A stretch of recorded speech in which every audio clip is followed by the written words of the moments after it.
Good afternoon, everyone. My name is Jay Shaw, and I'm this year's chair of the VIP Distinguished Speaker Series. The VIP Distinguished Speaker Series is one of the many programs put on by the Undergraduate Business Council for the Red McCombs School of Business.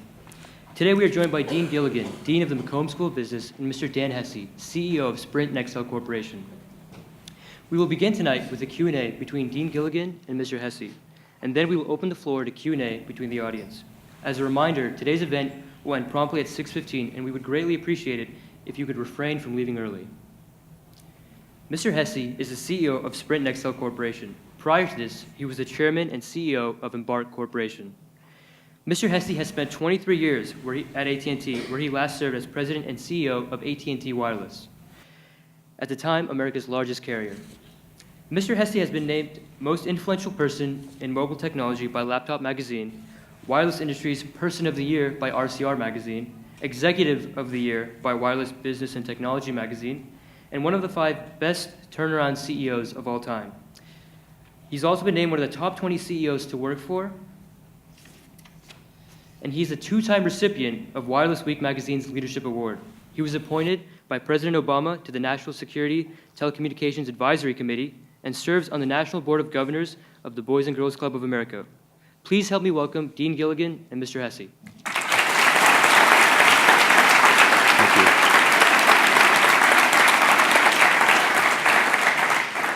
you. Good.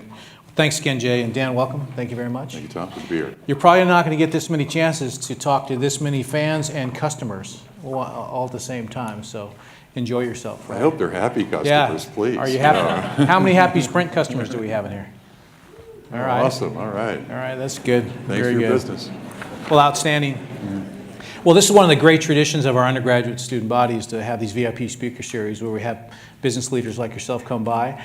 We asked a lot of softball questions, basically to help students get an idea what a successful business career looks like, what the background is, where it started, and then later on to talk more about the challenges. And we'll spend about 20-25 minutes together, and then the students will ask questions. All right? Sure. So just by way of background, tell us a little bit about yourself, your first job, how you were educated, those kind of things. Well, I grew up as an Army brat, so I went to 10 schools in grades 1 through 12. Went to high school, graduated in Germany. My first real job where I got a decent paycheck, I cleaned sewers in Brooklyn, New York.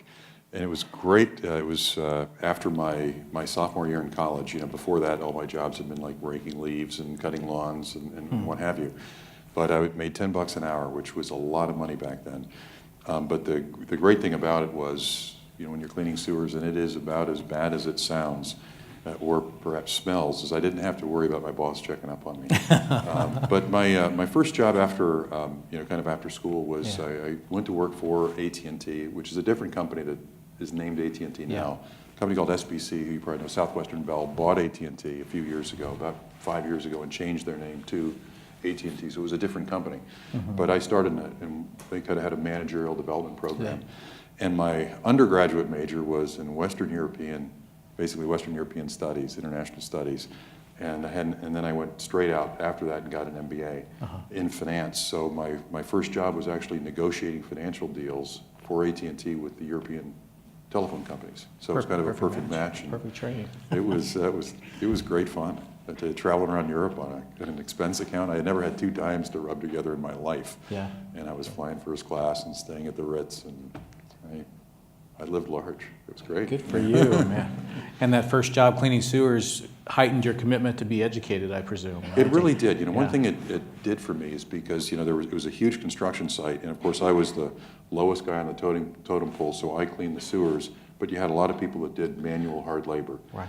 And you just realized, and actually I got a lot of respect for people who do that for a living, have to go and work hard physically every day. I realized that I didn't want to do that for a lifetime. It was great for a summer. I knew it was, you know, it was over at the end of 3 months. It did give me a commitment to go work harder at school. So I can't resist asking, were there any management skills that you learned on that first job? Oh boy, it was a tough one. You know, I was in New York. One was to stand up for yourself. The foreman was this kind of Irishman, and he was a real, you know, SOB. And he he was just really tough on me because he wanted me to quit, because I basically got, I got the job because the president of the company, this construction company, was a college oarsman, and so was I. I see. And that was kind of the interview that kind of got me in and got me the job, which meant one fewer of his friends could have a construction job. So he was trying to get me to quit.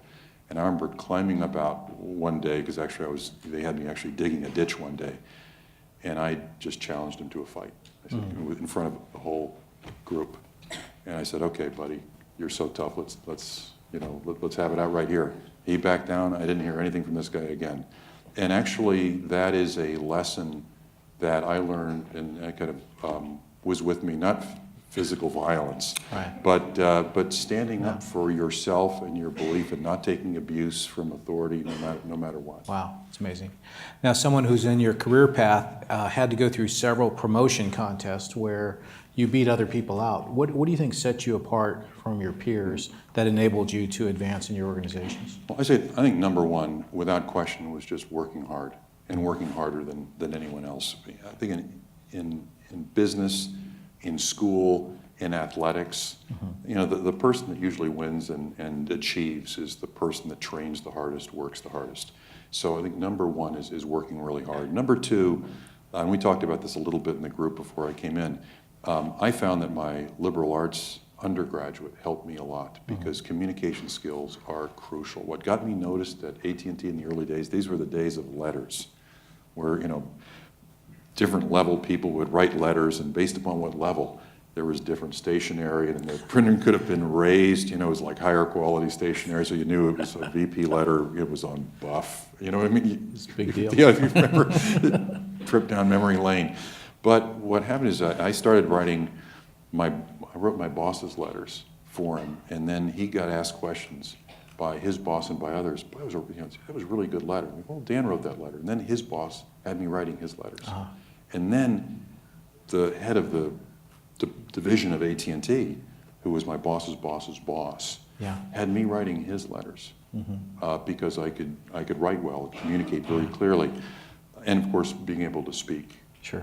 As well. Communication skills were important. I'd say the third thing was teamwork. I always played team sports, and I mentioned rowing earlier, which is kind of that's the ultimate team sport. You are as good as the weakest link in the boat. But basketball, baseball, football, all those things growing up. And what I always prided myself on, kind of throughout my career, AT&T had this rigorous system of what we called 360s every day, or every year, where you'd be rated these surveys that were completely, of course, anonymous, but your subordinates would rate you, your peers would rate you, and then others would, higher level people would rate you as well.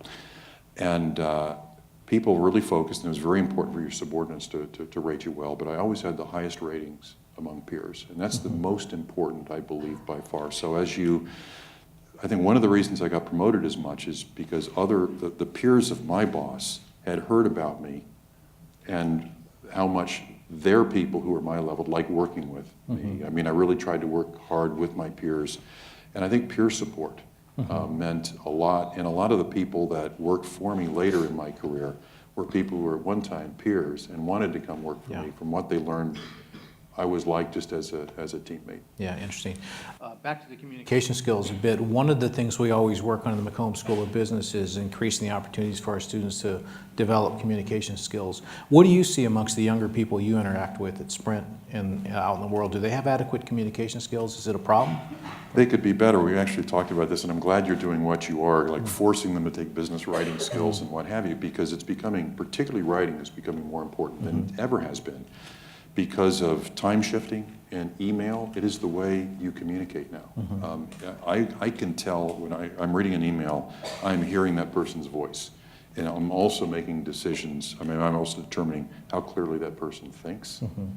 Because this is how, you don't know what's up here until it comes out either here or, very important, this way. I think that writing skills can still improve. But I can tell you, if you're a really good writer, I will notice it, and you're likely to get promoted. Interesting. Tell us a little bit about who you admire, both in the business world and beyond. Well, the person I really do admire the most, and this is sincere, is my father, because of what he was able to instill in me. My dad grew up dirt poor on a small farm in northeastern Nebraska, and through hard work, because the company had no money, he got an appointment to West Point. So he went to the U.S. Military Academy because, of course, the government pays for the full ride. And what he instilled in me, which is something that has stayed with me throughout my business career, because believe me, in your business career, you're going to be tempted so many times to either stretch the truth or stretch the numbers or what have you, was this, he grew up in he was in a kind of strict religious, we'll call it Catholic family, but then West Point duty, honor country.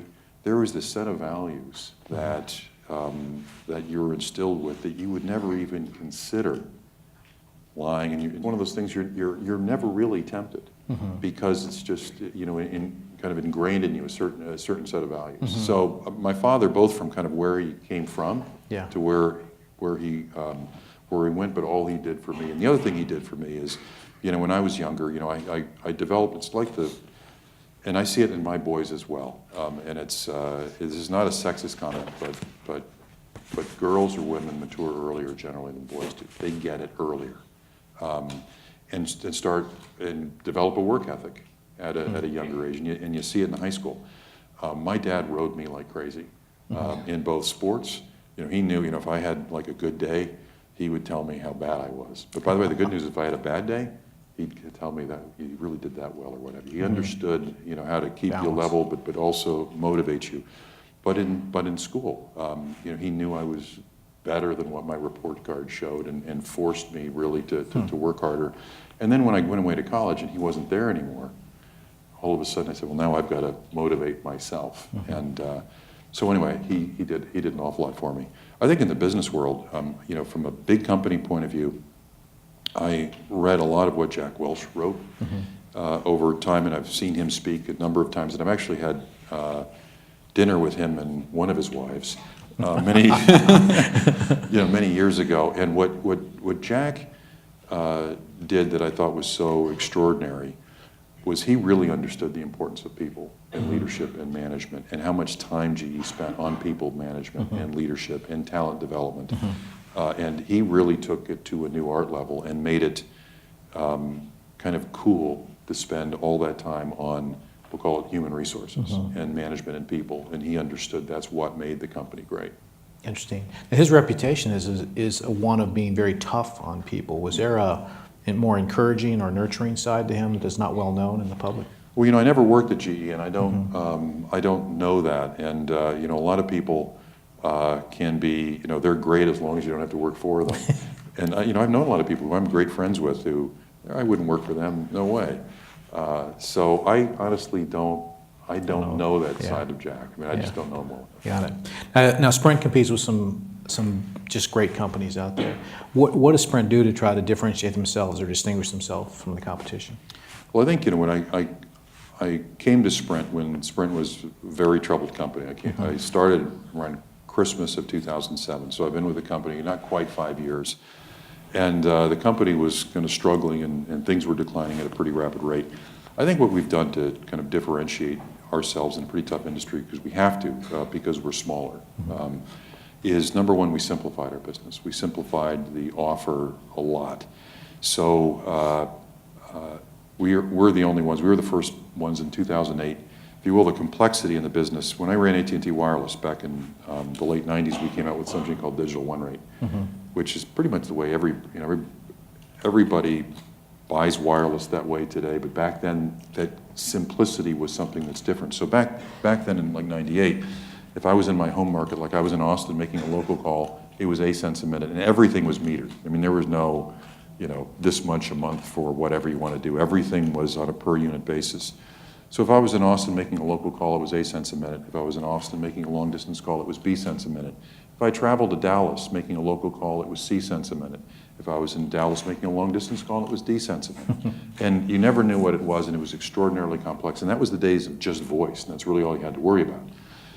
So fast forward, I come back into the wireless industry. I was always in telecom, came back in the Sprint job, and you had not only voice to worry about, but you had text messages which were metered, you had data that was metered, so we came out with what was called Simply Everything shortly after I got there, which was unlimited talk, text, data. It's just, if you want to know what your monthly phone bill is, knock yourself out. Do whatever you want, hit whatever icon on the phone, it's all included in one monthly price, which was really simple. And we reduced 85% of our rate plan combinations. So if you went to competitive or comparative websites that would show, what's the best deal, they'd have AT&T, Verizon, Sprint.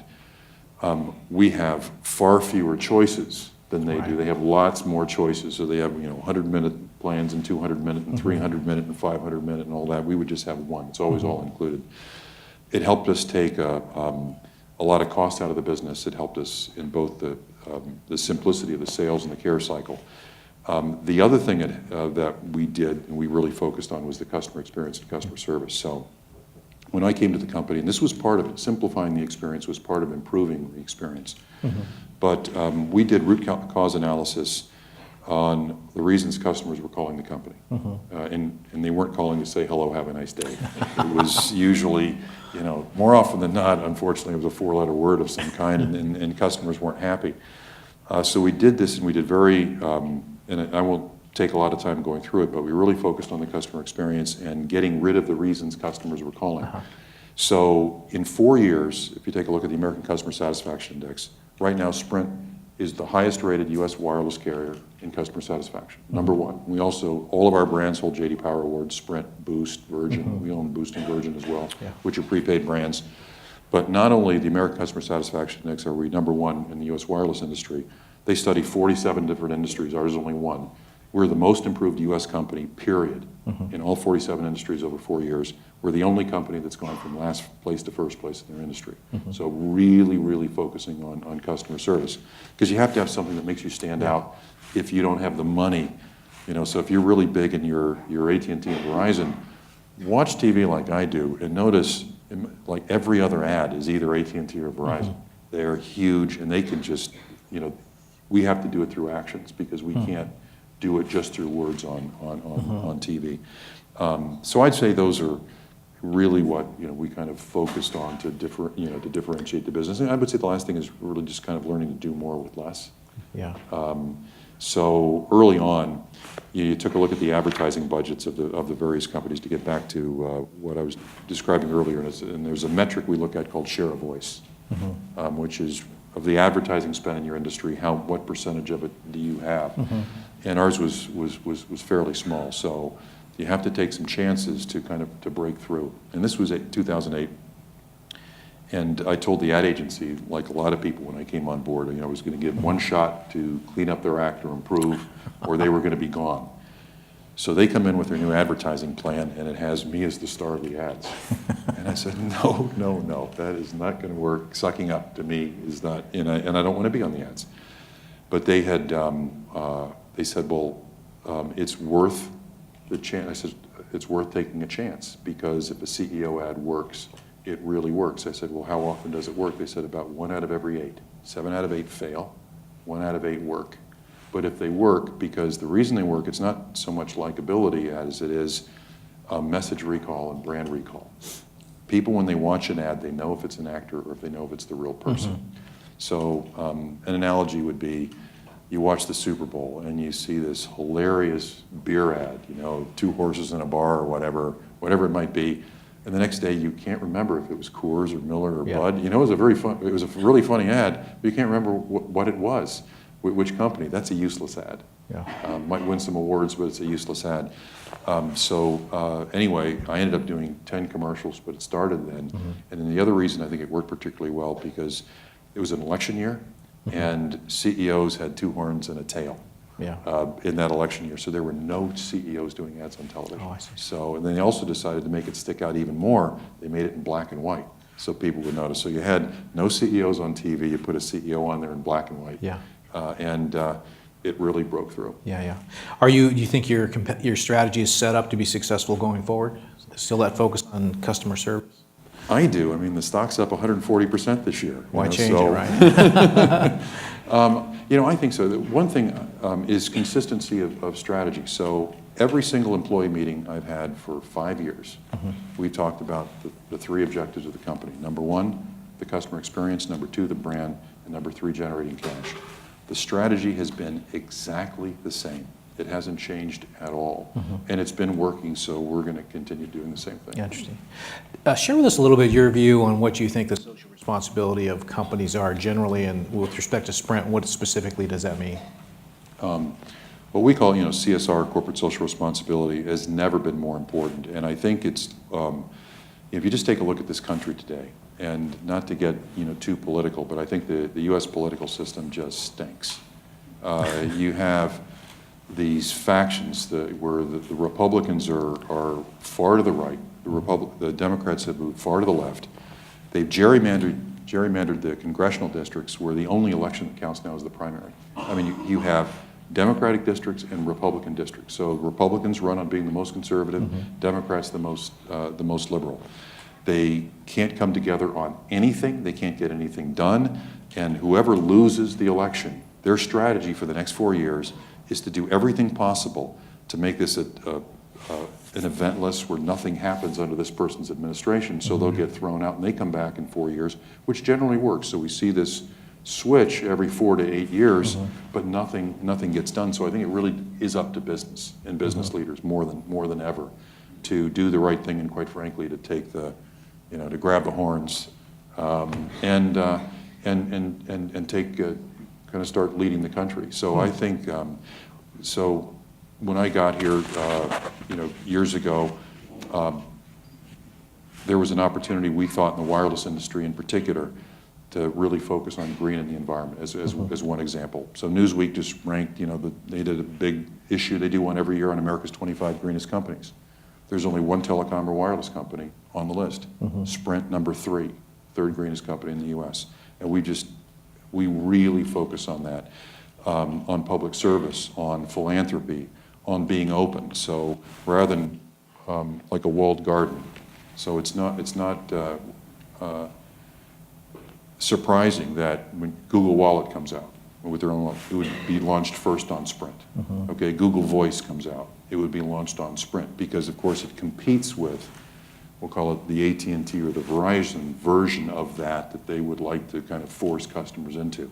So customers, knock yourself out, you choose whatever, whatever you want. And there's lots and lots of things that we say makes us the good guy. Yes. So in every meeting, for every decision, and folks here at the company know it, the last question is, are we doing the right thing? Is it the right thing? And I think it matters. It matters to our employees, our customers. By the way, it's good business. But given we can't rely on the government, quite frankly, it's not so much to do the right thing, just to do anything. I think it's up to companies now. Interesting. What's the best piece of advice you were ever given? It's actually by my oldest sister. I was graduating from college, and I thought, let me try this law school thing. And because it just seemed like, especially if you're a liberal arts undergraduate, all the kind of the smart guys were going and getting law degrees that kind of look good on the resume, and you can do lots with a law degree or what have you. And she was a practicing lawyer, and she said, Dan, do you really, really want to study the law? Are you passionate about it? I said, well, I don't know. It just seems like the thing to do. She goes, well, law school's a 3-year grind. It's really great if you're passionate about law. It's really interesting. If you're not, it's not. And you don't want to do something that you don't want to choose a career path that you aren't really sure you want. So actually, I decided to go to, I would try an approach where maybe I'd start in business school, because actually I took a couple business classes in college and liked them. I remember I took an accounting class. I'm in liberal arts, I went into accounting.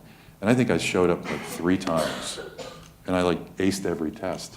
Because for me it was natural. Of course that's a debit, of course that's a credit. I mean, it was like, how obvious could it be? It was just natural. I mean, it was just as if, I was born thinking that way. It was very simple for me, and I liked it. So I decided to go to business school, and knowing I could also complete a law degree if I wanted to in 4 years, if I wanted to compress it, what normally would be 5 into 4.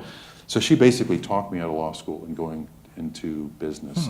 I started in business school, in graduate business school. I knew halfway through my first semester this was for me. I mean, this made a lot of sense. I felt I learned more, even though I loved my liberal arts undergraduate and everything I learned my 12 years of high school. I felt I learned more in one semester of business school than I had learned in the 16 years before. I mean, Wow. I thought it was just fabulously practical. I liked it, and I knew that business was my calling. So thank your sister for that, right? I would thank my sister for that, yes. Yeah. This is a question that everybody's interested in. What makes a person stand out in your mind when you evaluate their performance or activity in your organization? Number one is results. I mean, at the end of the day, you look at the numbers, the results. Do they produce, whatever that person's objectives are? Do they deliver those results? Number two, I look at communication skills. How well do they write? How clearly do they speak? That tells me a lot about how this works. And it's also, I know it's going to be very, very important in their career, whether they're talking to customers or suppliers, or you're negotiating, or if they're ever in any public setting as well as leading people. That's very important. The third thing that I look for is a really positive, optimistic attitude. Take that hill. They look at the bright side. I can go get it done. As Dwight Eisenhower said, pessimism never won any wars. The real can-do, energetic, enthusiastic, I'm going to take that hill, give it to me. I can feel that right away, and who has that and who doesn't. Interesting. Dan, I'm going to ask you one more question, and then the students are going to ask some questions. So those of you who have questions in mind, why don't you start to queue up at one of the microphones. It's kind of an odd question, but what surprises you about your job as CEO, and is there anything about it that you might change? I've been a CEO now in different companies or what have you for so long now, over a decade, that I think what surprises me the most in the CEO role is really just running a large American public company. Still am surprised at how short-term the financial markets are. No matter how many times you talk about your strategy, your long-term, even your annual guidance, it's always down to just the quarter.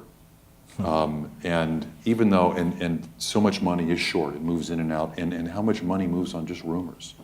So our stock was up today, over 2%. I asked why. It just, surely there's a rumor. And people will trade on just rumors. So it's not just they're short-term on results, but there's so many people buying and selling on nothing but that, which I still kind of can't get over. All these years later, that's still very surprising. Does that create a problem for you? Do you find yourself sometimes managing Sprint stock instead of Sprint? No, I don't, because that's one thing I just won't do. As a matter of fact, my wife usually tells me how the stock did at the end of the day, because I very often won't look at it at all. I mean, if I'm traveling, it's very possible I haven't looked at the stock for 3 or 4 days. Got it. Because you watch it a lot right around earnings, because then it's moving based upon your performance, how people thought about your quarter. But then there's no news. I mean, real news, unless there's a big announcement by a company like Apple or what have you that affects you. But very often there's no news at all, and the stock moves around. Interesting. There's a wins. What would you change about your job? We talked about this a little. Boy, if there was any way to spend more time with my family, I would, I would do that, and I work really, really hard at it. But it's kind of what comes with the territory. The number of hours that you have to put in. Being a CEO isn't for everybody. It's a choice you make. I talked about it. What I have changed about my life now that I'm a CEO is I have given up everything but family and job. I mentioned how I belong to this really great golf club. It's the golf club everybody in Kansas City wants to belong to. I haven't played in 3 years. There's no time. I mean, not even, nothing, not even a hole. I mean, not even 2 holes. There's just no time. And all the kind of everything else I kind of did for fun. Yeah. It's either stuff with the family or it's work, and everything else is Very focused. yeah. Everything else goes by the wayside. But I'm happy. Good. Start over there. Tell us who you are and ask the question. Sure, I'm Andrew Gardner. Turn the mic on, please. I'm Andrew Gardner. You, with mobile health technology, have the power to do more to reshape healthcare than Louis Pasteur. With things changing so fast, how do you decide which rabbit to chase, and how do you bring your culture and your people along with it?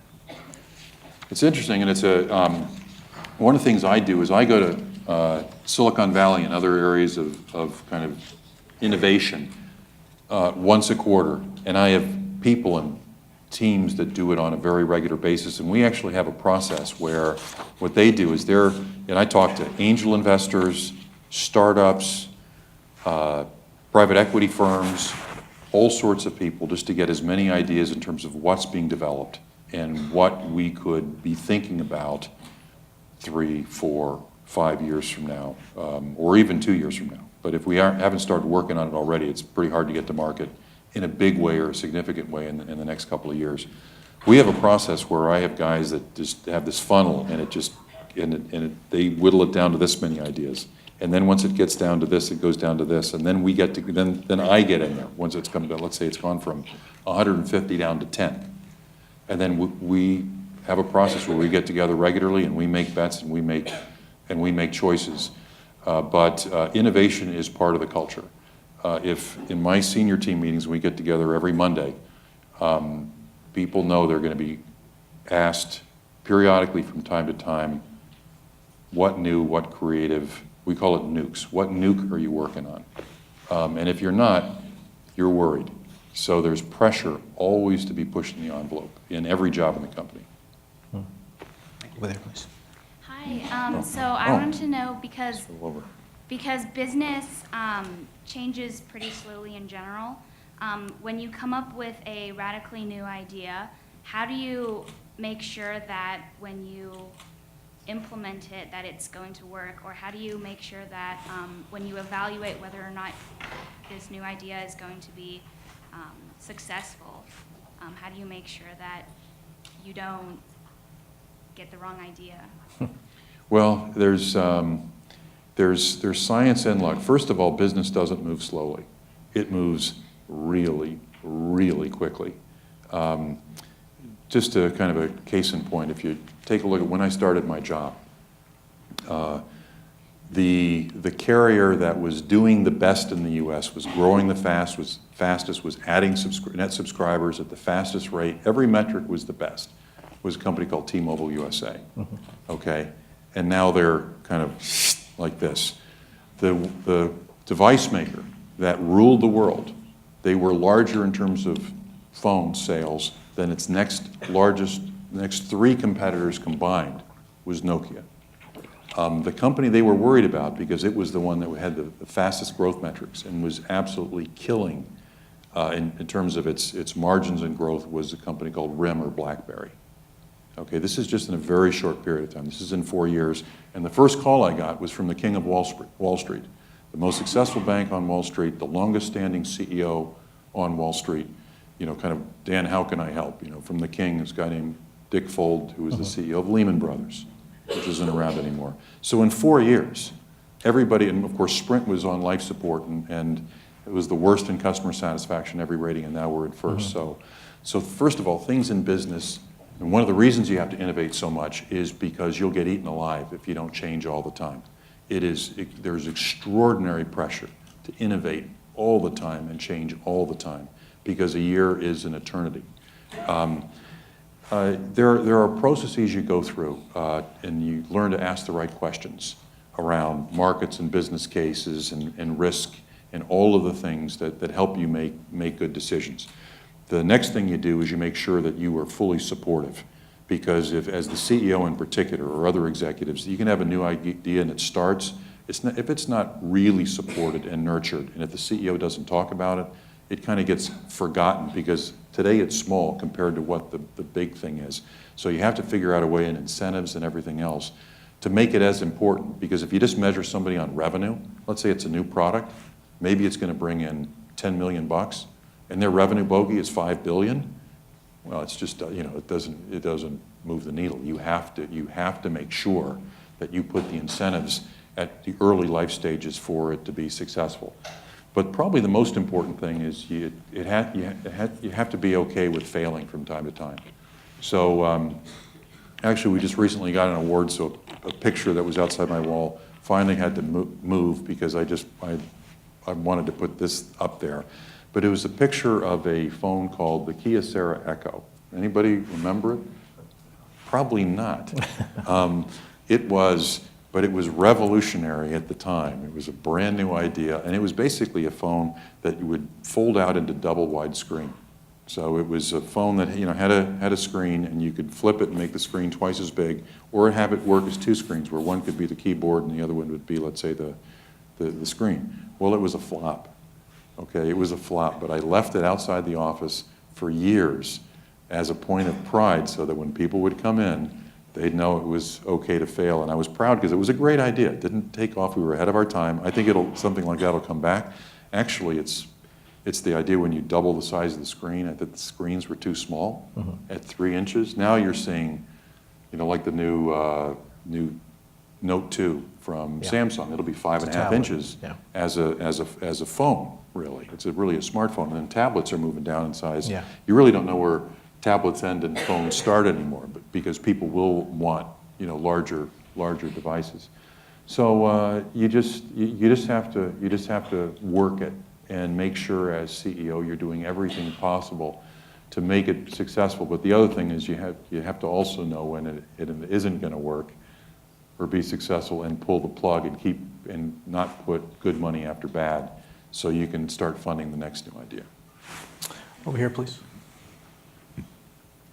Good afternoon. My name is Sabiha Islam. And before I ask my question, I'm just going to say that Sprint is a company that's really close to me. Not only has it been my carrier ever since I've had a cell phone, but I grew up in Overland Park, Kansas, not more than 5 minutes away from your headquarters. Oh, awesome.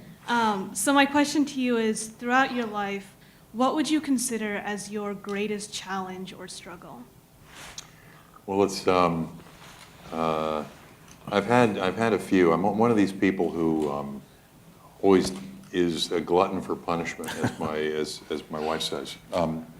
Really, the great challenge I have is to turn Sprint into the best wireless company in America. To take a company that 4.5 years ago, and it's a long journey, and I keep telling the investors, even though they go like this every time I tell them it's a long journey, but go from a company that was literally, it was months away from bankruptcy when I got there. I mean, that's what we spent almost all of our time doing in early 2008, was staying ahead of the creditors and staying out of bankruptcy.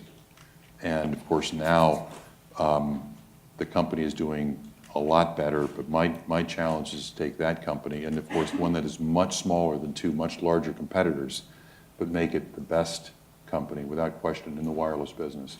And you take a look at like Apple. Apple was on life support, and it's now the most valuable company in the world, so I know it can be done. And so it's the challenge I think about and I focus on. Thanks. Hi, my name's Julio, and my question is, well, I don't want to sound too offensive. I mean, I'm a Sprint customer, but some of your competitors like AT&T and Verizon, they have established 4G LTE in like major U.S. cities and many, many, many cities. Mm-hmm. However, Sprint still is lacking on that. It's like behind. It's only like on selected cities. Yeah. So my question is, why? Why is the company like not doing it already? It's an excellent question, actually. Well, we were actually the first with the first generation of 4G, if you will, with WiMAX back in 2009, and Verizon really moved first on LTE, and we're aggressively building out a nationwide LTE network. But Verizon got into first place, basically in terms of when they started. AT&T second, us third. And in a nutshell, is we didn't have the money to start it. We had to, quite frankly, generate the cash, so we really couldn't start the LTE build until about a year ago, when we can start it. So if you're AT&T or Verizon, if you're AT&T, you can make a $4 billion mistake. You can try to acquire T-Mobile USA, get told no, and there's a $4 billion breakup fee, and it's like a bad day at the office. I mean, for me, I mean, the company would be gone. So it was really an issue of, and this is the, the challenge you have when you're smaller and you don't have quite the deep pockets, is you just have to catch up quickly. So we will get there, and so we're building out very aggressively. So, we hope to have, 100 million POPs, which is, almost a third, not quite, but a third of the country finished by, by the end of this year. But we're behind on LTE, but we're building it out aggressively. But fundamentally, it came down to when we had enough money in the bank to start the project. Okay. All right. Thank you. Sure. Over here, please. Good afternoon, Dean Gilligan and Mr. Hesse. My name is Ning. I'm a communication student. I'm from China, so pardon my grammar mistake if I have any. Before I asking questions, I want to let you know as a potential Sprint customer that the most impressive thing for me is the commercial you have at Regal Gateway Cinema. I noticed that in maybe around March or April this year, you just started the commercial for Spring in the cinema theater. And I often go to movies, so I noticed that. And now the stock price doubled, so I'm so regret I didn't buy any. And my question is, what would it be the last thing you want to see from a graduate who's applying for a job? I mean, or what has been the worst thing you have ever seen on a graduate? The worst thing I've seen from a graduate? Yeah, like job applicants. Oh, man, I would think about, well, the really bad ones never get to me. They're weeded out early. So you're talking about like the candidate themselves or on a... I don't know if I can answer that one. I've kind of talked about what we look for, and one of the things that we do is we do internships as an early way of getting a good sense of students. I'd say that for our interviewers and for me,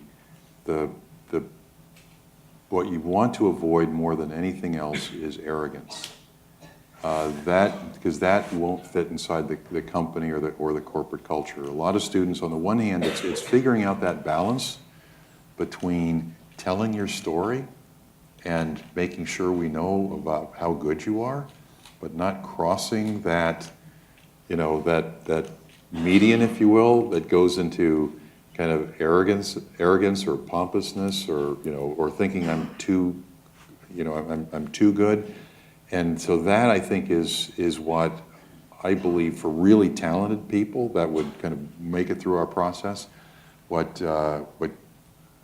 kills them in the process more than anything else is kind of going into the what we call the era of arrogance, because we're even though we're a high-tech company and we have people all over, we still have kind of a Midwestern ethic in the company. And I wear jeans to work.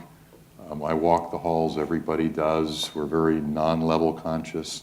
And sometimes some kids come out of school and they kind of, they think they're the greatest thing since sliced bread, and that's a problem. So learn how to brag with humility. Yeah, and it's not an easy thing to do. I mean, I know there's a balance, but you have to be cognizant of that. All right, good. Over there. Yeah. Hi, my name is Sagar Parikh. My question was basically, given the fact that we're increasing our data usage as a society, just in general, and it's going to continue to grow, what's your plan, I guess, with your business model to make sure that your profits stay in black with this increased data usage and your Simply Everything plan? Yeah, it's a challenge because right now, we're the only one that has of the big three unlimited. Actually, T-Mobile, to their credit, recently kind of mimicked us and copied us and have gone to, and they're now offering unlimited because they've seen the success we've had with it. Because we believe that customers don't want to be thinking every time they hit that icon on the iPhone, how much is this costing me every time? And these new kind of, you've seen our new commercials on the shared data plans about the family arguing, how much everybody's going to get. I think it's going to create a lot of family squabbles. Now, the downside, AT&T and Verizon haven't gone to shared plans or metered plans on data because they're not smart people. They are smart people. That's why they did it. They figure out you're going to have to pay more for it. They can get more money out of you by having the meter running all the time. And this is a challenge for us, because I'm asked the same thing by investors and the board. What I think they underestimate is the marketing value of unlimited and what we call breakage. People want the worry-free experience. It's like the insurance policy. If you did the actuarial numbers, you would never buy insurance, because the chances of you just on a or the warranty on a product in the store, they try to get you to buy the warranty or what have you. We're including the insurance or the warranty for free. So you know what your monthly bill is going to be. Because some months you might hit it and you get an overage, and the next month you wouldn't. You might download a movie this month, or one of your kids spend too much time on YouTube this month, and the next month you might be down. But it's those peaks and valleys that we've basically thrown in there. And that is such an attraction and retention tool that we believe is worth doing it. That it does. You will not see a significantly larger increase in usage on unlimited plans than you will on metered plans. People will use them the way they want to use them. And when they start to get overages, they start to call customer care, they start to complain, they leave, they churn, and what have you. So the net is, we believe there's a lot of business logic. Now, that being said as well, I spend a lot of time, I have a group that's called Maintaining Unlimited, and we meet regularly on all the things we're doing in terms of network efficiency, Wi-Fi offload, making sure the clients work really well, because we like your phones whenever you're on Wi-Fi. We love it when you switch to Wi-Fi and take the data traffic off our network. And one of the reasons we carried the iPhone when we had not a chance to do that. iPhones are really good at looking for Wi-Fi, which means the iPhone actually uses less data on average on our network than a premium Android device does. We'll call it the $200 range of phone. By the way, you guys probably know this. Those phones are worth a heck of a lot more than $200. People say, "Well, I bought the phone." Your $200. That's a down payment on the phone, and then you got 24 easy payments after that, which is what the 2-year contract is all about. I mean, they cost us many times. The cell phone costs us many times. These are supercomputers. Yeah. That's why laptops cost more than desktops, because the smaller you make it, the more expensive it gets to make. So you have a phone that has 8 or 10 megapixel cameras, high definition screens, a whole bunch of radios, dual core, quad core processors. These phones can cost close to $1,000 if you buy them at $1 million at a time with no markup. So these are expensive devices.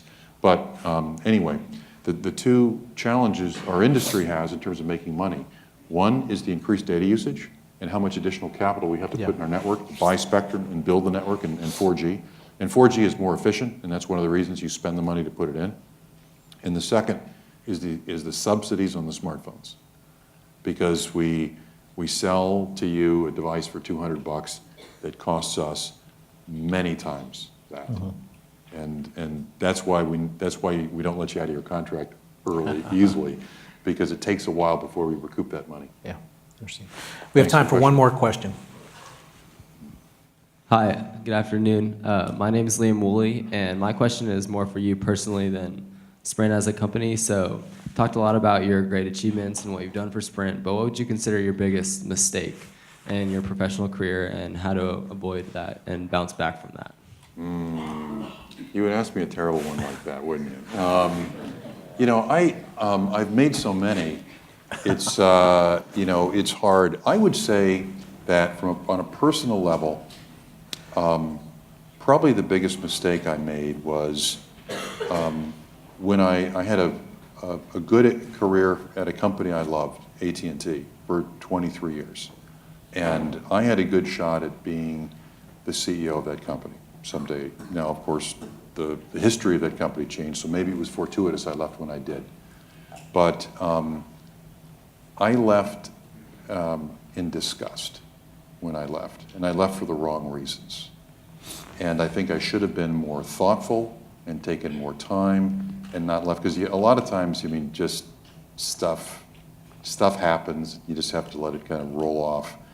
But I think it was, as I look back now, my career's worked out fine, everything's worked out fine, but I realized afterwards that I left for for the wrong reasons, and that's a mistake. Leave, if you're in a career, leave a company if there's something you really want to go do, if something attracts you, but don't let it where you are repel you. That would be the advice I would give. I'd like to ask Jay back up to close the event.